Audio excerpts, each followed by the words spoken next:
Hey, everybody, welcome back to the Destiny of Your Soul. I'm Angela Talent, and with me today, as always, is Kyle Spirides, author of Decide Your Destiny and the custodian of the Decide Your Destiny movement. But since I forgot, I'm also the author of Poems from a Lost Soul and the host of the Relatively Damaged podcast. Welcome to the show, everybody. Welcome, guys. Awesome to be back. Yeah, we were. So I'm in California, and last week was the big one of the many big storms coming through. So, yeah, it was. So thank you, Kyle, for. So your drought is getting relieved with some rain. Yes, and then let's see, we've got 4 more atmospheric rivers coming through, so it will be definitely interesting in the next week or so to see what's going to happen. Time to get a little boat. A time to get a little what? Oh, a little boat. Yeah, we do have a raft in the backyard, or not in the backyard, but in the garage. So somebody could blow it up, I'm sure. A whole You raft. sorted then. You sorted. Yeah, we'll make the kids do it. It's so funny in Australia. We've had like so much rain on the East Coast, and where I am on the West Coast. It's almost like a matrix. It's like every day is the exact same. It's like a clear sky, sun, bit of wind. Clear, like the weather like very rarely changes. And Perth is apparently one of the sunniest capitals in the world. But it's just yeah, it's so fun. It's so interesting that it just doesn't change. But Yeah. over east, it's been raining, and then everyone complains about the rain. But a couple of years earlier, everyone was complaining about the drought. Complaining about not having enough water, and not having like like the farmers don't get enough water, and now everyone's complaining about the rain. It's like, well, you can't win with these guys. That's probably what nature thinks. Well, I can't win with these guys. But isn't that like a superhuman thing to do? I don't have this and I want this because I don't have this, and then get it, and then the next thing it's like, Yeah. oh, well, now I have this. It's not good enough. I want the next thing. It's like how to become happy with what we've got. Yeah, look, I mean, we're all searching for the ideal, and I guess like e- even myself, I'm like, yeah, I like some sunny days, and then eventually I might want like a storm, or maybe like some wet days. But like I know, goodness, like the UK, I've lived in Ireland like when I was younger, but like it's just I couldn't do it. It's just too like my memory of Ireland was just that it rains, like it rains and it rains and it rains, like that's what So I remember. you have a really good memory of rain. So Yeah, it's just yeah, we but may not have the drainage here that they have there. yes, yeah, exactly. No, so it's anyway, I guess that kind of maybe leads a little bit into today, Well, you know? yeah, well, our topic is how to lift your limits and chart your course. So water charting courses, this is kind of important, I And think. a lot of times the limits is, what we sometimes even what we expect and accept, I think I've spoken about before. A lot of times we will we make sense of our situation, or like maybe not wanting to reach a certain height or strive by someone else's predicament, and oh well, at least I've got, you know, um, half a car. Some people only have a quarter of a car, that sort of thing. It's like, no, we should all be reaching for a full car, like we should all be Mm, reaching for that's my true belief. It's like we should all be reaching for enlightenment, and we shouldn't. As soon as we say, "Well, I'm better off than this person," or once we start comparing to other people and going, um, and especially comparing to people that might not have the same resources or access than us, it just doesn't make sense to me. It's the whole. At least we got running water. Well, it's like no, we should be on a planet where we help each other out and everybody has running water, where we've got systems in place that everybody has access to the best education and it's like, why are we not all striving for excellence for everyone? yeah. And I think too, one of the things that's coming to mind for me is that excellence for one is not the same as excellence for another. And then what was excellent for me 10 years ago is certainly not what's excellent for me today. It You know, changes. it Yeah. changes. And so I think too, recognizing that everyone changes and maybe even celebrating and being okay with that. I think sometimes it's like the expectation and the judgment that people become other than what they are, and that and we walk around unbeknownst to ourselves and just in the behavior that we're making, and we're telling other people that they're wrong because they're not in line with who we think they should be. And how do we, hmm. So in charting your course, I'm trying to think how what my thought process is here, is that I need to it would be important for me to respect someone else's course, because how would I know if the path that they're taking, even if I'm like, well, I've done that before, but how do I know it's not going to work for them? Because sometimes it does, and I'm wrong. Yeah, well, I mean, and the beauty of charting your course, like you look at something like an airplane or you know a car trip or wherever, like you work out, okay, I'm charting my course. This is my starting point. This is where I'm heading. But along the way, you need to re-chart your course. You need to re-navigate. You're flying, and then all of a sudden you get caught in these. I don't know if you've ever been in a plane where it just drops. Like I went to Southeast Asia, and it was terrifying because it was me and a group of friends. We're all turning 21, so it was like our 21 trip, our big party, and then we're like, okay, we're gonna live young, and then all of a sudden we were like, oh, we're gonna die young, like because the plane just was flying, and then all of a sudden it just dropped, and like plates went up, everything went up, and apparently that does happen from time to time. I don't want to scare anyone from getting on a plane, but it goes into different like tunnels, like wind tunnels, and Mhm. so like it will go down into a new like wind sort of tunnel when there's quite a bit of turbulence. And I had no idea that this was like a thing. There's no when she's telling you, put your mask on, and here are the exits, yeah, and there might be a wind tunnel, and like I never knew about this sort of thing. So I spoke to all my friends. I'm like, and we're all trying to be tough, young boys. And I was like, did you think it was it? Like, did you think we were our course was over? And everyone was like, yeah, yeah, yeah. Like we all saw our last night. Like, yeah, yeah, yeah, yeah. But I thought that was it. So it's interesting, but like in that setting, like just by flying somewhere doesn't mean you're gonna just get there. There's like winds and all sorts of different things where you're gonna have to rechart your course, Mhm. and maybe one direction doesn't work for someone else. Um, maybe like exactly what you're saying. Sometimes maybe they're not ready to chart that certain course. Maybe they need a bit more, you know, development. And sometimes it's like that timing, Yeah. the meeting of the mentor and the hero's journey. Like, what if you're not ready?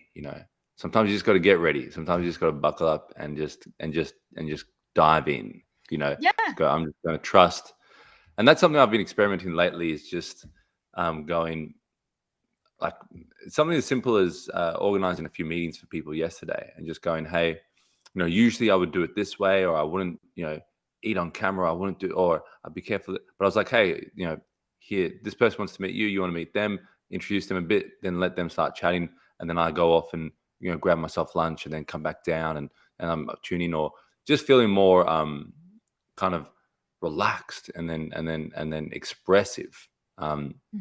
not so restrictive. I think Mhm. then it allows you, oh, maybe I'll have to do a call at 10 p.m. Maybe I'll have to do this on a Saturday. Maybe, like I'm not restricted and limited.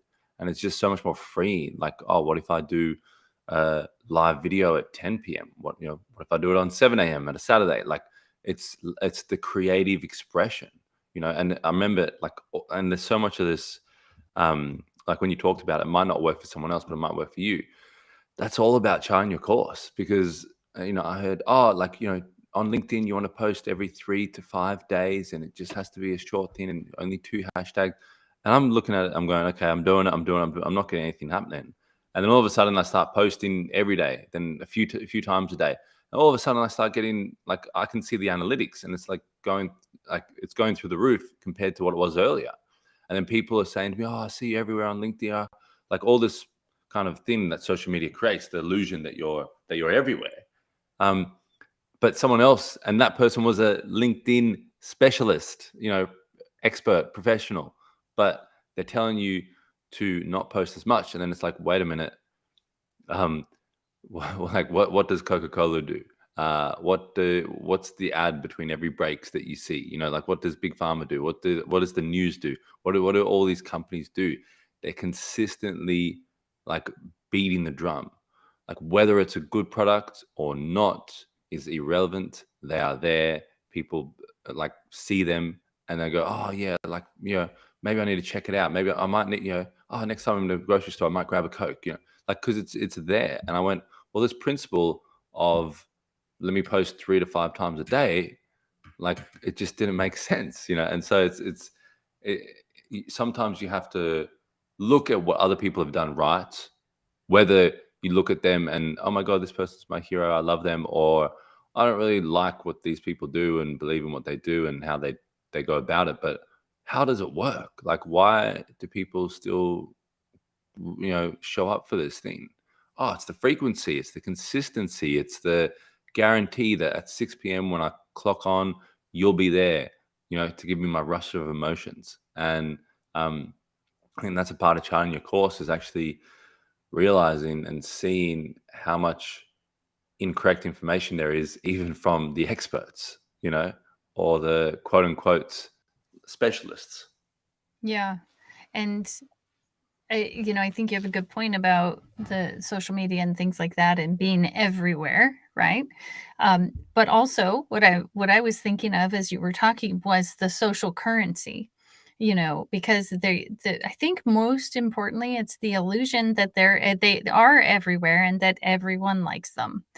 And so I was watching, I think it's called The Climb on HBO, Jason Momoa and Chris, oh, I don't remember his name. I'm not a huge rock climbing fan, okay, guys? But I thought, oh, this looks like a really interesting show. I bet these people get uncomfortable quite a bit. I want to see how do they cope with that? What do they do? And so spoiler alert, for because I only saw the first 2 episodes, and so in the first episode, this one gentleman, he gets to the point of making sure he's safe. He's above the top 2 or the bottom 2 climbers who fell off, and they're doing ocean climbing. It's really fascinating. They climb up this rock that's it's called deep water, over deep water. And so when they fall, they just fall into the water. Like, it's crazy. So he climbs up, he gets to the safe point, and he looks at the camera and he sticks out his tongue and he just jumps off. And I was like, yeah, that guy is having fun. And he actually was celebrating. Yeah, I got to my safe place. I jumped off. It's cool, right? But the social currency of the group was, you didn't try. You just jumped off. You took the easy way out, and that's not okay. So in the next episode, they reviewed the climb, and then the rock climber that is heading up this competition is like one of his heroes, and his hero calls him on it. And all of a sudden, now his belief is, I have to try my hardest or I'm not participating. But remember, the whole entire group had that belief. And I just have to go back to, is it true? Right? Because you're talking about what people are saying you need to do, how to do it when it comes to social media, things like that. And I don't think either choice is wrong. I think it just is, but there is a judgment, and that social pain of that judgment can be terrifying. And so I think when we're talking about charting your course, and in part of your book here, it talks about, first, get to know yourself deeper. And when you think you know yourself, go deeper again. right? Like just keep going deeper. And then later, it talks about spending time with others, peeling back the layers of who you believe they are, who they say they are, who others perceive them to be by doing things together, basically. I'm paraphrasing there. And so it reminded me of the Cooley quote, which I know we've talked about before, the I am who I think you think I am, in how we behave. So what, when I was talking to my daughter this morning about all of this, it was talking about, well, who do you want to be? And what happens when you feel that social pain? There's the Stanford prison experiment, and then there's the Stanley Milgram experiment, where just having an authority figure in the room and telling them to shock people kept those people shocking people when they weren't Yeah, getting I remember you saying that. Yeah. right. What episode So was that? Because that was, you let's see. said that. So in The Climb, it was just the first two episodes that I talked about, and then the other are different shows. So it's the Stanley Milgram Experiment is a movie, and then the other one I think is no, I think The Experiment is what it's called, and that's the Stanley Milgram shocking. Yeah, but you mentioned that in one of our podcasts. I'm trying to remember which one. Oh, yes. was. It was a little Oh, while good. ago. Yeah, But it really comes down to, who am I and who do I want to be in this moment? And what do I do when that social pressure comes on? Because see that later in the second episode, the gentleman that had jumped off was super, his affect changed. So his energy and arousal versus calm, things like that, his behavior just changed. Yeah. And now he's no longer having fun. He's thinking he has to behave a certain way to be included in this group, which is actually really important to him. And so, am I doing that? I think is a really important question. What am I doing because I think I want to be part of this group, and is it in line with who I want to be? That's that going deeper. Who are you and who do you want to be? Yeah, and I think at the end of the day, big important part of that is working out the course, charting your course. Where do you want to go? And I think once you work that out, like because you can look at social media as like a social credit score, or dangerous, or terrible, or the junk and all that sort of stuff. Or you can look at it and go, hey, I want to be someone that helps a lot of people. I've got this awesome charity, or I've got this awesome book, or I've got this awesome poem, or I've got whatever it is. I've got this awesome documentary I did on these people in this country where we built schools for these kids, whatever it is. And it's okay, great. Let me post it once a week. Nothing's happening. But I want lots of people to see it, to be able to support it and donate to the cause and help me feed kids. And well, I'll just listen to my expert, and there's probably another expert out there that's telling you, no, post every goddamn day, post as much as you can, find different creative ways that you can share information and bits and pieces. And so he's looking at social media as this almighty gift. Like imagine someone trying to raise, like the same thing as crowdfunding. Other people are crowdfunding and you're just a loser, all this sort of crap. And then another person's going, my God, this could help me build a library in my local town somewhere, or whatever it is. It's like, so it's either like God's gift to some people, or it's like the devil's play toy. And so you kind of got to work out like where you're going, and I guess how you're using it. And when you work out where you're going, like where you've charted your course, then maybe it is important for you to, amongst your peers, to have that high regard and go, okay, I know I can do more. I might need to get up to the peak. I had fun last time, but and I enjoyed that. I'm not doing this just because of their pressure, but I know maybe there's a little bit more in me where I can climb a little taller. If it's for that reason, for sure. But yeah, it can be for other reasons. And I think that's where you really work out like what am I doing, where am I going, and the why of what I'm doing. And it's interesting because I'll get a lot of people, or I'll get people around me sometimes when I'm like in creative mode. And when you're in creative mode, people think you're just like a mad workaholic, but you're like, man, I'm like, I've got this like this speech in me, or I've got this this thing in me that it's not coming out like chat AI, where I can just type in one request and then it just all files down, like it's coming from somewhere within me that I can't control. So I'm trying to write it out, and then people around you kind of, it's weird, they kind of maybe like look down on you or judge you, or or put you in a box, oh, you're that like workaholic guy, you're that, you're Mr. Corporate, or you're Mr. or whatever it is, you're Mr. Business guy. And it's like, man, I'm just trying to I'm trying to chart my damn course. Like, you're gonna help me, or you're gonna just crap on me. So, and it's an interesting thing, because there's I understand where it's, I don't know if it's someone sees you being productive or doing something or creating something, and I think it does, like anything, like we ripple out, and whatever course we're charting is going to affect other people's courses. We can't help that. So when we are rippling out and we're maybe doing something, or we're being great or something, it's going to stir something in someone else. Oh shit, I should be doing more. Maybe I should try harder. Maybe I should, should I just be sitting here drinking my 10th beer, or maybe should I get up and do something about, like that probably stirs some things in some people if you're around them.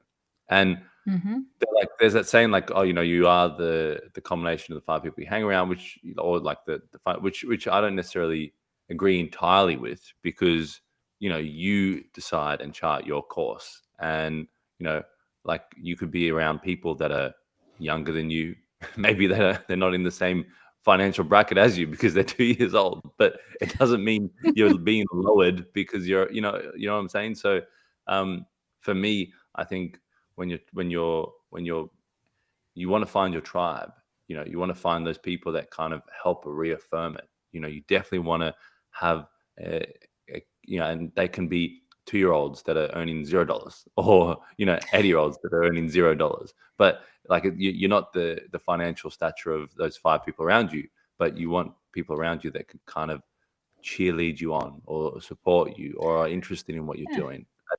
Interested at the very least, because people will come out the gates hotter and criticize. Oh, that doesn't look right. It looks like you're gonna have mental overwhelm, or you're going to stress yourself out, or you're going to blah blah, or this is going to happen. It's like, man, like I had more anxiety and stress and things like that when I wasn't charting my course. And yeah, I might have some stress and some challenge and some frustration, but I also have some excitement and anticipation, and I'm meeting more people and doing things that I didn't do before, which excites me whilst I'm charting my course, which might be, might include working on a Saturday, and not going to the bar with my buddies and drinking 5 beers with them, and they're choices you have to make, because it's really, I really believe this, that we don't have a lot of time. And I think, like, there's the illusion that we have a lot, but we really don't, in terms of compound interest, in terms of, if we keep going to the bar every Saturday and drinking, our course is going to be over here. But if we just keep getting up and spending maybe just half that day just working on our personal growth or whatever it is, then we're over here. And I've only been like away from some of my family and friends in Sydney for a couple of years, and they all think I'm so mature and I sound so different, all these like different things. And I don't see that, but that's interesting, because I could have been over here, but I'm not saying, like you said, everyone has their own choices. I didn't want to be over there. I wanted to move ahead a little bit. I wanted to feel a little bit more mature, or a little bit more in control of my life, and a little bit more decisive about my destiny, and achieved a few more things along the way.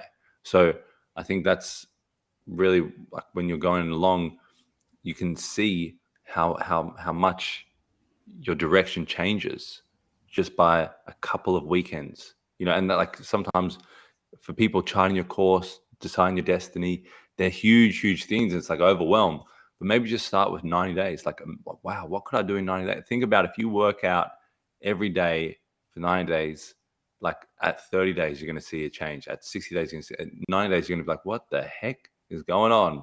I got muscles in places I didn't know you could get muscles. Whatever it is, reading, like anything that you're trying to do, that sort of compound interest of doing it daily, your course will be over here, and you won't know yourself.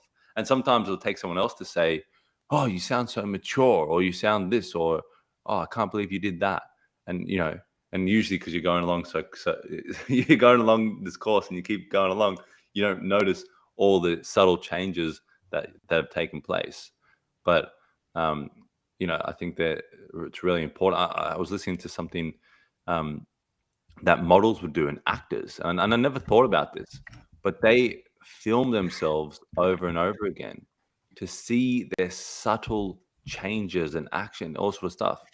So then why it seems so natural, or you go to a play and you're like, my God, like it's because they've seen what happens when this comment happens and how their face reacts like this and how their face reacts like that. So things aren't out of place. If they're feeling if they're meant to be reacting in a sad way and they're smiling, like we'll go, wait a minute, like this doesn't fit the scene. But they know, like that they know themselves so well. They've practiced, and they can predict, like how next scene is going to go. And I think that's really what charting your course for me is all about, is that you can predict your future. You can predict how things are going to go. You can predict how your next day is going to go, rather than being at an effect of it, rather than being at an effect of a situation, of a disappointment, of whatever.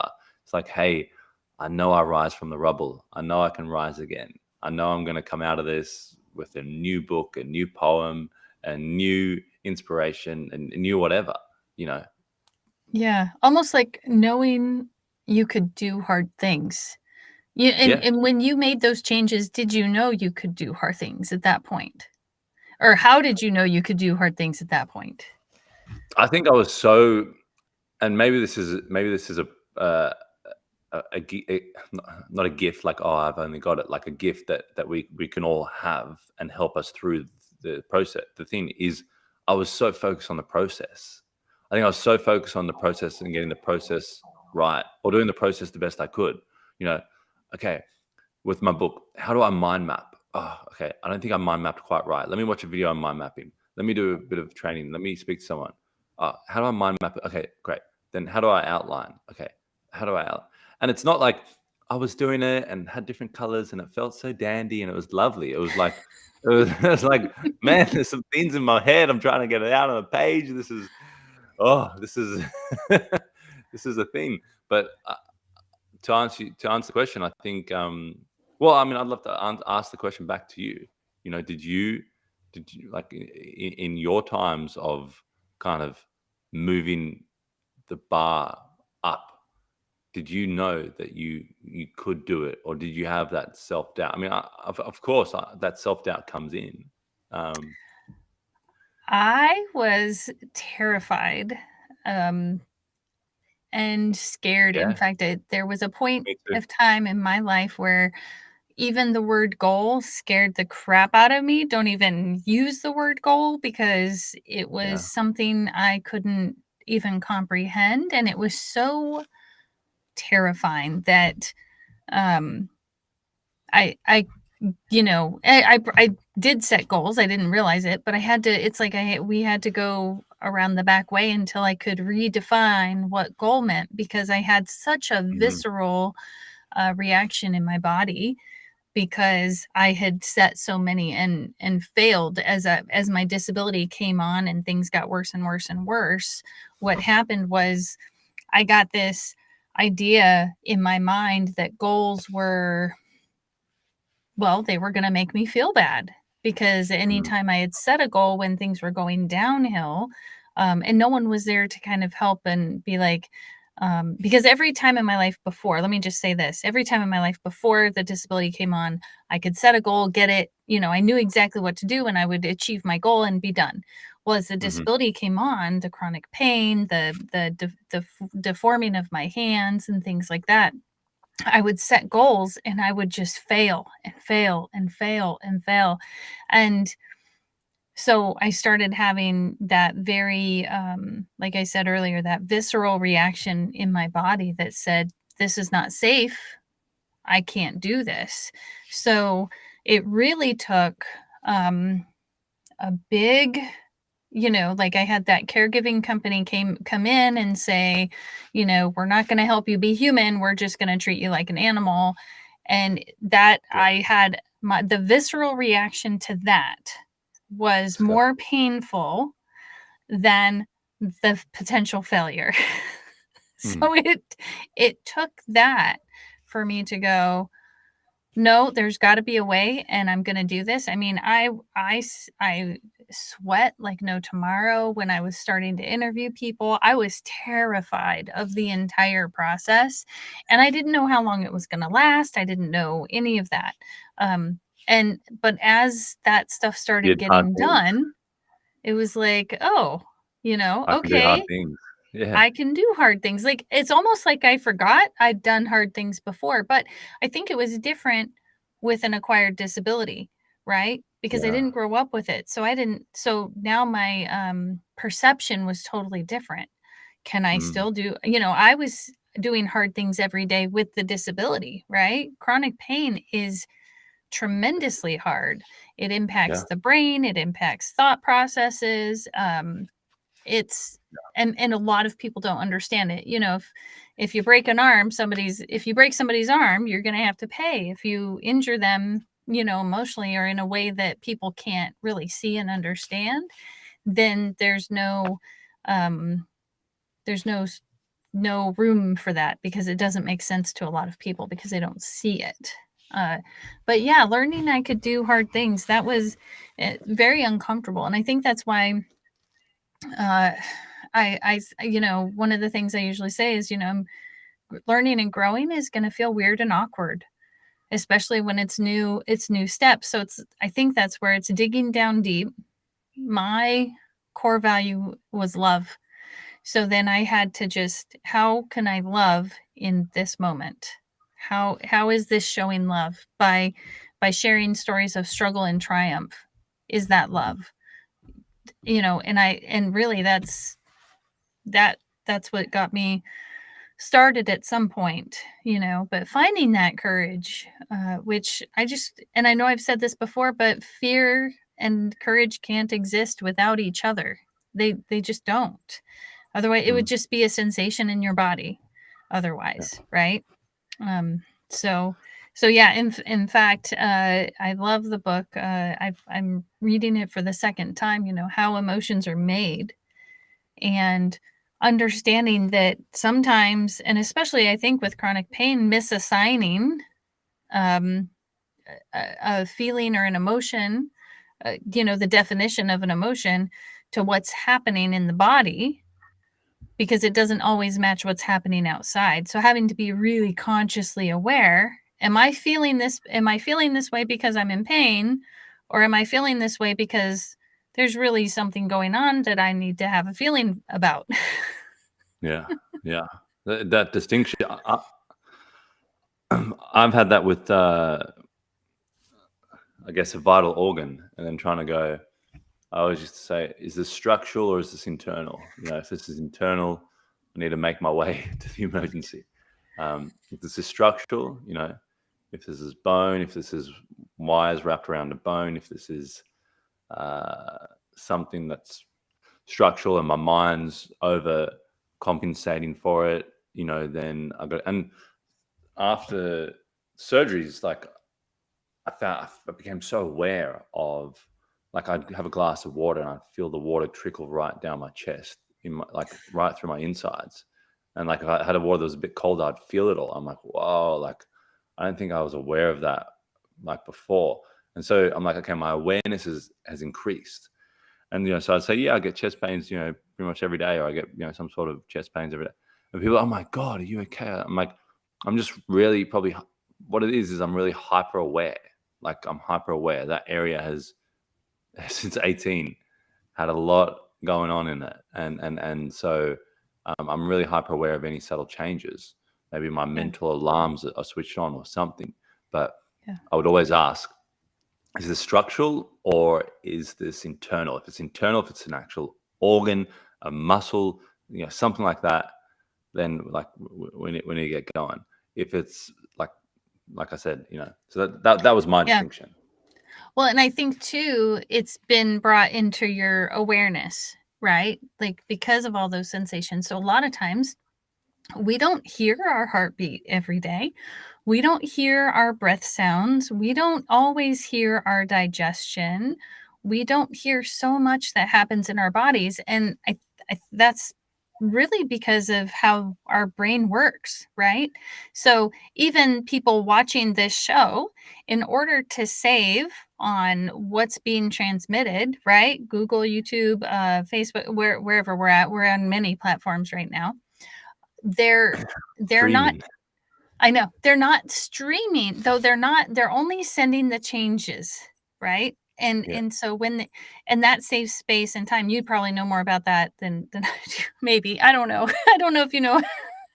I'm learning about this, right? Yeah. And Yeah. so the same thing happens in our brains. You know, have you ever gone down the street? You're looking for your keys. If they were a snake, they would have bit you. They were right in front of you because the perception error of Is what that you a saw. saying? Yeah, That's a yeah. Californian saying. I like it.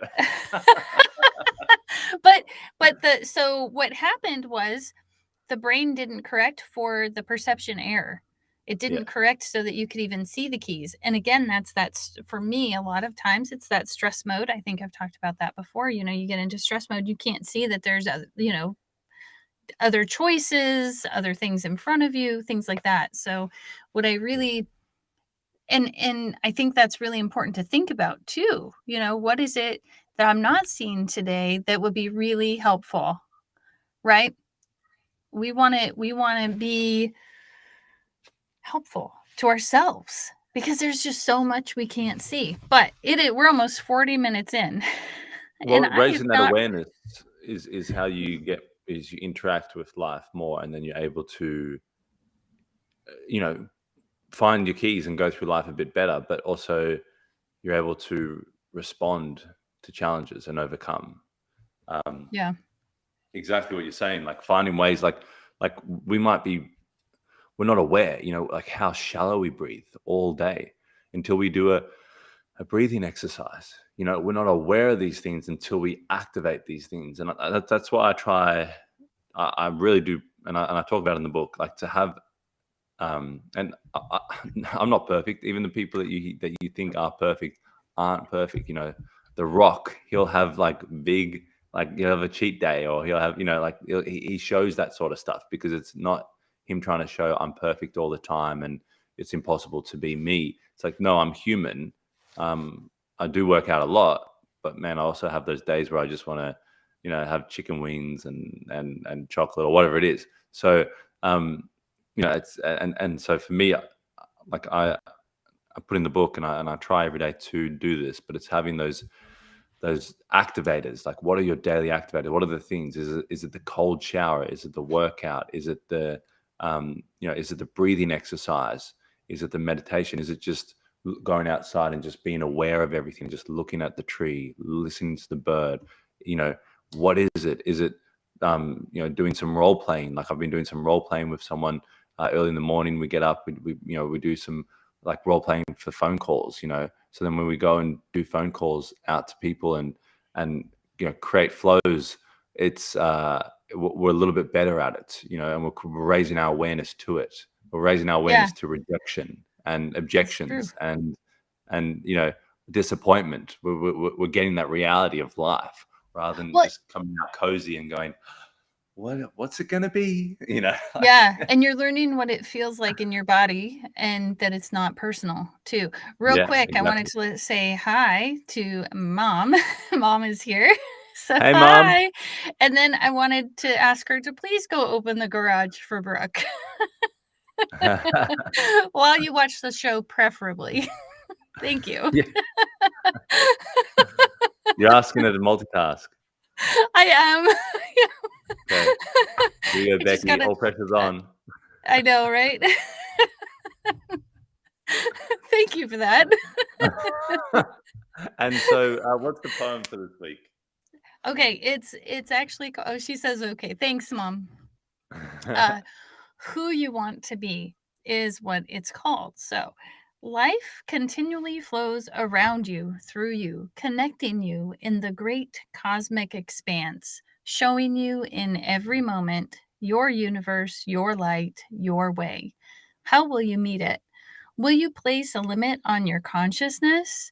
What would happen if you forgot everything you thought you knew and became who you want to be, purposely choosing in every moment, in every now, in every heartbeat, you? I love that. Let's hear it again. Okay. Again, it's called Who You Want to Be. Life continually flows around you, through you, connecting you in the great cosmic expanse, showing you in every moment your universe, your light, your way. How will you meet it? Will you place a limit on your consciousness? What would happen if you forgot everything you thought you knew and became who you want to be, purposely choosing in every moment, in every now, in every heartbeat, you? Love it. Love it. Yeah. I feel like someone has read my book. Thank you. You're welcome.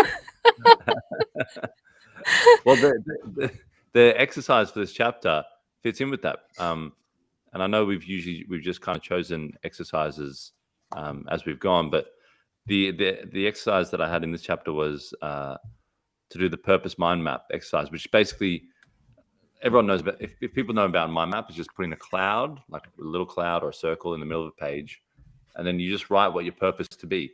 So I'll use myself as an example. So I would write photography, and then you'd put out branches, and then you would basically in those branches you'd go, why do I think photography is my purpose? Oh, I love communicating with people. Okay, why else? I love that moment where you're talking to someone, and then eventually, I believe like there's a split second where their soul comes out of them, and I want to capture the essence. Okay, why else? Oh, I believe, and you just keep doing the branches. And then after you do that, you ask a deeper question. You go, okay, what is my true purpose? Like, is there like you try and like when you're talking about what we're saying is like go deeper and then go deeper again. It's like, okay, what is my true purpose? Once I've got this out of the way, what's my true purpose? And then I went, oh, help people decide their destiny. And then I would write the branches out there, and then there would be many more branches that would come out. So that's an exercise you can do. If you think, hey, look, no, I'm meant to be a carpenter. There's nothing wrong with a carpenter. Jesus was a carpenter. I'm meant to be a carpenter. Okay, bang, carpenter, circle, like branches. And then you go, all right, what's my true purpose? You go, oh, well, maybe like what I'm really meant to be doing is like fine furniture design, or refurbishing or whatever it is, and like it's something deeper. Like there's a deeper reason for it. And why? Oh, because like my grandfather, he always had his furniture, and he'd lacquer it and resand it, and he just always preserved his furniture in the house, and it made the house feel like a home. So there's things that are why we do things. What I'm saying is your course. It's been tainted, or it's been directed, or it's been influenced along your journey. No matter how much we just think things happen and things just blurt out.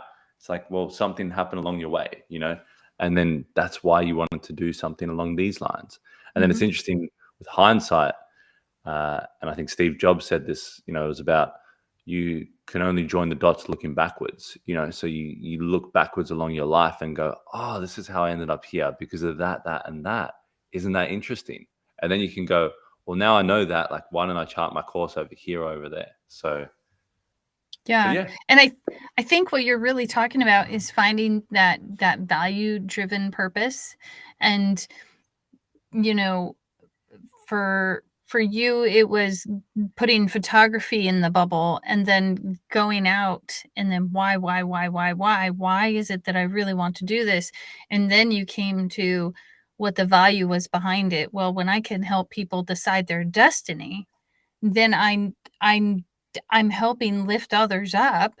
And when I help lift others up, then I feel like the more joy or whatever it is. And that's the why that drives you.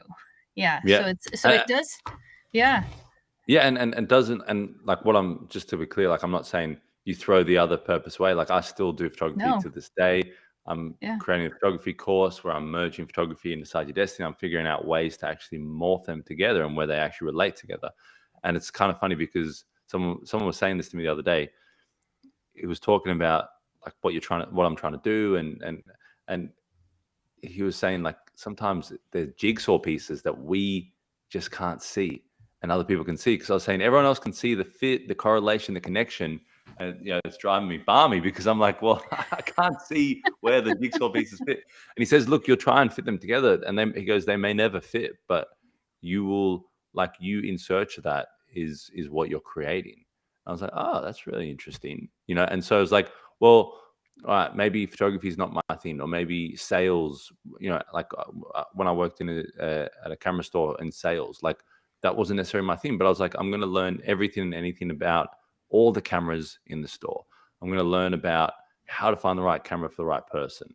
I'm going to learn about like how to greet them, how to take care of the shop. And it was interesting. Like I had such a negative experience, and the shop was horrible and everything was terrible, and how terrible for me to have a job, and then I looked at it and I flipped it and I went, look, let me just try and like, get really good at this. And as soon as I flipped it, all sorts of great things came. Yeah, Kyle, you can borrow that camera. And all of a sudden I had this opportunity. And then I had like, I met the GM of the camera that I loved most, and was able to go to lunch with him and chat to him and learn things. So, all these things open up like when you shift that attitude, and your course changes. I think a lot of the time your course changes when you shift that attitude. So if you're charting your course and you want to lift the limits off you charting your course every day, like I think number one is really trying to change and shift that attitude.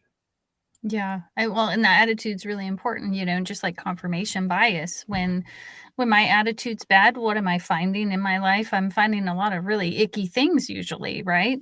And when my attitude is good, or I'm really focusing on gratitude, then what am I going to start noticing in my life? Things I'm grateful for. And I think that's why that works, right? And gratitude gets used a lot. So if you're tired of hearing gratitude, think about things that you go, oh wow, that's so cool, or what's Or inspiring. Yes, awe-inspiring for sure, is helpful. Or something you love, what are the things I loved about today? What brought me joy today? And shift from that. But there was a quote that when you were talking, I thought of, that my sister actually posted to me on Facebook, and it says, "I'm grateful for losing my way. Having no path forced me to forge one, and I became myself more with every step." And that's by A. Shea. And Wow. I think that purpose that you're talking about, and deciding your destiny and charting a course, sometimes it takes getting to that bottom, for lack of a better word, like the 12-step programs use, hit your bottom, things like that. I think we all get there and we go, oh, I want something different than this. This is not what I signed up for. And then it's redefining what we're looking for and what we want, and how can we live to those standards and values that we have. Yes, exactly. Yeah. Did we only have one poem for this week? We did only have one poem for this week. Okay. I'm not calling you out. No, it's okay. Sometimes I do write more than one because it's exciting. Yeah. It just comes to me, but You just pop them out. I'm like, jeez, look at go. Yeah, sometimes like you were saying, sometimes you get in that creative mode, like it just comes, and that's where I think AI might just make us lazy, and we might forget that we have that creativity in us. Or it could, what it might also do is the opposite, right? And maybe there will be more creatives because of it. I think I mean, I don't have a heavy negative, heavy positive book number 2. I don't have a heavy negative, heavy positive view of it either way, but I think what it can do is it can free you up, so it can allow, when you've got, and a lot of us, the vision that I always had a while ago before 2020, and like I had this vision of what if we all had businesses and we all had our own like things that we had, and then we all just grew them. And then, super powerful corporations that dictate governments and societies, and don't necessarily bring good things into our food and our water and our system and all that sort of stuff. Like maybe they would go away or would be irrelevant, because we would have hubs, little communities, self-serving communities that would look after each other, and entrepreneurs would look after, and that was, I guess, my idealism view. But I just felt like, and I don't think, like, a lot of people don't necessarily have to run their own business, and not everyone should run their own business. Like, they can work for another company that aligns with them, but maybe the vision has evolved to companies that align more with them. But I think when you're trying to create so much creatives, there's a big pile at the corner of your house that's unfinished. And so maybe AI can help you with that. Maybe it can help you to just, like, in terms of maybe just writing out the framework of, oh my God, what do I even write on my about page? Like, what do I even write in this area? How do I even frame like a course? And so maybe you can just get the wheels in motion. So, I mean, that's my little commentary on AI. I don't know. We've gone to AI, but well, no, yeah, well, I don't think I don't want us to lose that uncomfortableness that we need to hit before that because during that creative process, sometimes it gets super uncomfortable, and it's like, that frustration or that feeling comes up that's like never going to come together. And for me, that's been a sign of, okay, I'm almost there. And I just wonder, if it's taking away another hard thing, and if that's helpful. But it might be like you're saying. I don't know. I'm just throwing it out there as, we got ourselves in trouble with central heat and air, because now we're always in this comfort zone. We've got running hot water. We've got, so many things that our body is not working for itself the way it could. Yeah. If you need to get out of comfort zone, just type this name in YouTube, David Goggins, and you'll be mother out of your comfort zone. Yeah, it's so important. I also want to say hi to Jan. Hi, Jan. He's the one who typed the book Jan. too. So yeah, I think both of us are going to do another book. I think both of us are going to do another book. Whoa. Right? You're doing another book, aren't you? Me? Oh, you're saying both of us? Right. Yeah, separately. I don't think we're planning one together, but I mean, we have the workbook coming. Yes. Eventually. Yes. Yeah. No. Look, I want to do more books. Definitely, I want to do multiple. And I'm working out, fleshing out ideas, and just seeing where it lands. It's going to come, but the other book came to me. So yeah. And have you already started? Yeah, I've got one that could be published. Just needs the finishing touches, and then I've got another one. I've actually got two others in the works, because I've got poetry more along the lines of the poetry we have for the show, but more spiritual poetry than poems from a lost soul. So, maybe it's more cosmic poetry. But it's like that, it's still a soulful perspective, but I think it's more like of who are we and how do we live, and what does it mean to be alive type stuff. Not them out. I'm keen. Dan, we're going to hold Angela accountable. Here we go. Yeah. And then the other book I really want to work on is about, it's more along the lines of identity and how we identify and what that means in the story we tell ourselves about who we are. Yeah. There's a great book I've been listening to called Identity Leadership. That's on Audible. That might be inspiration as you write. Yeah, it might be. It's fascinating stuff, I tell you, all of it. I'm just in research or reading mode right now, basically, and I'm learning so much, and I love it. It's I'm fascinated. So how good is that creative flow? See? Well, right now it's like that, it's funny because sometimes I'll get mad at myself thinking, well, I should have stuff written. And I'm like, but I don't have enough information yet. Like, and it's Yeah. almost like I know it's not there, but it's starting to feel like, okay, I'm almost to that point of, okay, I've got enough information, but sometimes like I get into the coulda, woulda, shoulda, could, should, would, like, See, like, different seasons though. There's sometimes the research season, and then different seasons. yeah. But Well, and talking learning about to trust seasons, the sensation, right? Like, okay, now it's yeah, time for that. Yeah. yeah. But Talking go about ahead. seasons though, this this is our episode 13. It is. So we've got a couple more coming, and just to let everybody know, we've got the podcasts are being edited, and they will be dropping very soon. So get very excited for Yay! that. Yeah. Super But anyway, exciting. we will see you guys next Friday. Yes. And your Friday, my Thursday, usually. Yeah. Brilliant. Brilliant. In case of Okay. storm. Yeah. Yeah. Natural disasters. Yes. Yes. We'll find a way. But thank you for an awesome episode. Thank you for the comments, Becky and Jan. Really Yeah. enjoyed it. Looking forward to Angela's second book. I'm looking And forward to yours. yes, so am I. I'll look for it. And thank you, guys, ladies and gentlemen. This has been The Destiny of Your Soul. I'm Kyle Spreedes, author of the Decide Your Destiny book and custodian of the Decide Your Destiny movement.